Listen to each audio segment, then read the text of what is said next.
नमो तस्स भगवतो अरहतो सम्मा सम्बुद्धस्स। नमो तस्स भगवतो अरहतो सम्मा सम्बुद्धस्स। नमो तस्स भगवतो अरहतो सम्मा सम्बुद्धस्स। सदा वंदनीय पूज्य भिक्खु संघ, पूज्य गुरु जी, महाबोधिसत्व परम पूज्य ने बाबा साहब डॉक्टर बी आर अम्बेडकर, जिन्होंने बुद्ध शासन को पुनः प्रतिष्ठा किया और जिन्होंने सभी दबे कुचले पीड़ित शोषित वंचित समाज को अधिकार दिया, हक दिया और जिन्होंने लोकोत्तर विद्या सीखने का अवसर दिया, उस महान बोधिसत्व बाबा साहब डॉक्टर बी आर अम्बेडकर को हम कृतज्ञता ज्ञापन करते हैं। प्रिय धम्मबंधु, आज मैं भंते मेहतानंद थेरो आप सबको पवित्र भाद्रपद पूर्णिमा या मधु पूर्णिमा में मैं स्वागत करता हूँ। भाद्रपद पूर्णिमा या मधु पूर्णिमा बौद्ध संस्कृति में एक महत्वपूर्ण दिवस है, क्योंकि इस दिवस में दो महत्वपूर्ण घटना घटी थी जो पूरे विश्व में केवल बौद्धों के लिए नहीं बल्कि पूरे मानव समाज के लिए एक बहुत बड़ा शिक्षा और उदाहरण बनता है। प्रिय धम्मबंधु, आज के दिन भिक्खुनी दिवस भी कहा जाता है, क्योंकि आज के दिन लगभग 2500 साल पहले महाकारुणिक तथागत बुद्ध ने भिक्खुनी संघ प्रतिष्ठा किए थे। और उस भिक्खुनी संघ कैसे प्रतिष्ठा हुई? महाप्रजापति गौतमी, उन्होंने तथागत सम्यक संबुद्ध के पास जाकर के उन्होंने याचना की भिक्खुनी संघ को या फिर स्त्रियों को, महिलाओं को इस प्रकार आध्यात्मिक अभ्यास में लोकोत्तर विद्या ग्रहण करने की अवसर देने के लिए।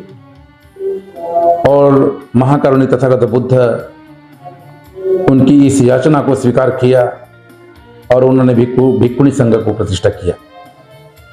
यही भिक्खुनी संघ की प्रतिष्ठा पूरे विश्व के लिए एक वार्ता है कि बुद्ध कितनी लिंग भेद नहीं करते थे और बुद्ध की शिक्षा सभी के लिए है, चाहे वो पुरुष हो चाहे वो स्त्री हो। तो आज हम उस भिक्खुनी प्रतिष्ठा दिवस को सम्मान देते हैं, याद करते हैं और सम्मान देते हैं माता प्रजापति गौतमी की साहस को, जिन्होंने तथागत बुद्ध के सामने जाकर के महिलाओं को भी संघ में प्रवेश करने के लिए याचना की। और एक दूसरी घटना आज के दिन घटी थी, जिसके लिए आज के दिन को हम मधु पूर्णिमा कहते हैं। प्रिय धम्मबंधु, तथागत बुद्ध के पूरे 45 वर्षावास में 10वां वर्षावास जो है वो परिलेय वन में कटा। एक घटना घटी, भिक्खु संघ में कुछ मतभेद दिखाई दिया, आपस में कुछ मतभेद हुआ और उस मतभेद के कारण तथागत बुद्ध ने भिक्खु संघ को समझाना चाहा, एक उदाहरण के माध्यम से समझाना चाहा और उन्होंने एक शांत परिवेश में चले गए, जिसको हम पारिलेय वन कहते हैं। और वहां पर उस शांत परिवेश में बहुत सारे बंदर और बहुत सारे पशु पक्षियां, जिसमें एक हाथी की प्रसंग भी आता है, तो उन्होंने बुद्ध को फल मूल दिया, बंदरों ने बुद्ध को मधु दिया और बाकी जीव जंतु जग पशु पक्षी बुद्ध को फल मूल दिया।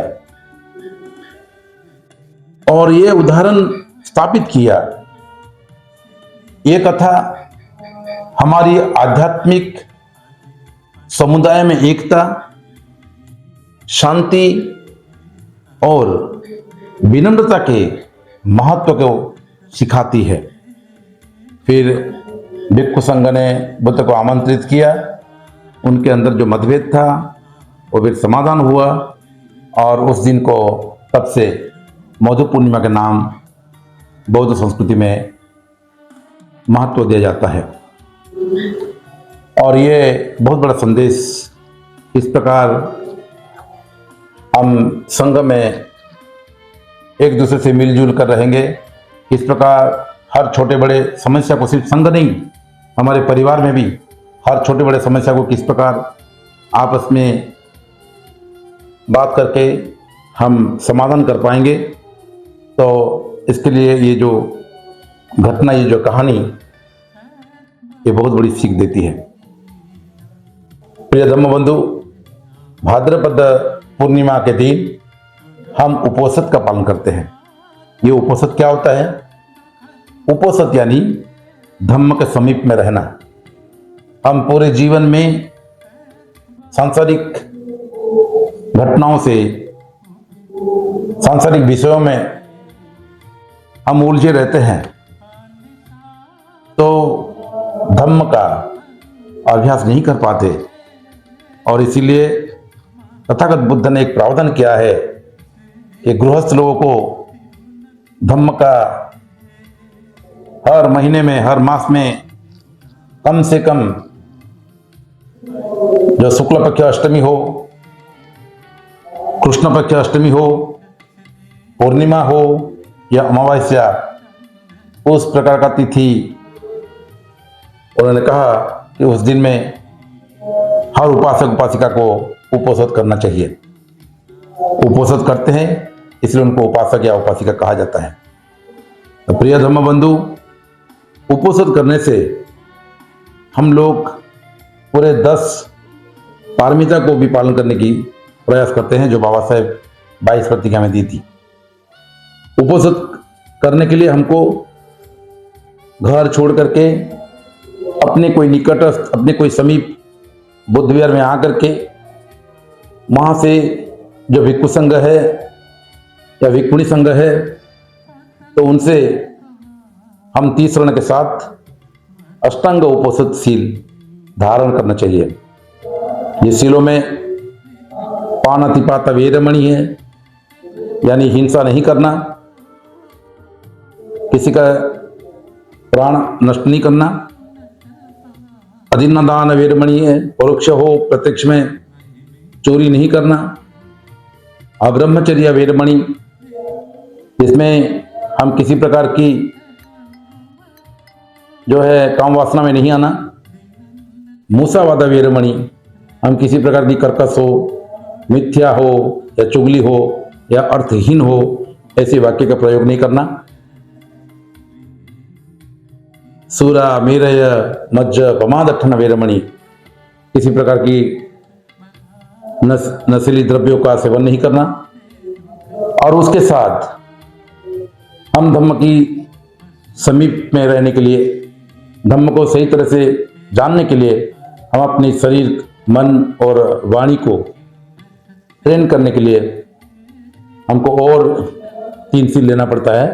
वो है विकाल भोजन वेरमणि, यानी दोपहर के बाद भोजन नहीं करना। और उसके बाद नच्च गीत वादित विश्व दर्शना, माला गंध विलेपन धारण मंडना विभूषण ठान वेरमणि, यानी किसी प्रकार की नाच गाना तामसा, ये सब चीजों से दूर रहना। या फिर सुगंधित द्रव्यों का लेपन, सुगंधित वस्तु का धारण का मंडन करना, ये सब चीजों से दूर रहना। श्रृंगार से दूर रहना। और उसी प्रकार जो 8वां शील होता है, ऊंचा शयन महाशयन, यानी गद्देदार पलंग या फिर ऊंचे पलंग में नहीं सो करके बहुत ही सादा सीधा हमको रहना। इससे क्या होता है, हम अपने शरीर को, मन को और वाणी को संयत करते हैं और धम्म को भूलते नहीं हैं। बुद्ध ने कहा, विनय संघर्षो आयु, जब तक उपोषद रहता है तब तक बुद्ध धर्म को कोई भी हरा नहीं सकता, कोई भी किसी प्रकार की बुद्ध धर्म का पतन नहीं हो सकता। इसलिए उपोषद बुद्ध धर्म की प्रतिष्ठा में बहुत अहम भूमिका निभाती है। तो प्रिय धम्म बंधु, आज के दिन हम दान का, शील का और भावना का भी अभ्यास करना चाहिए। दान क्या है?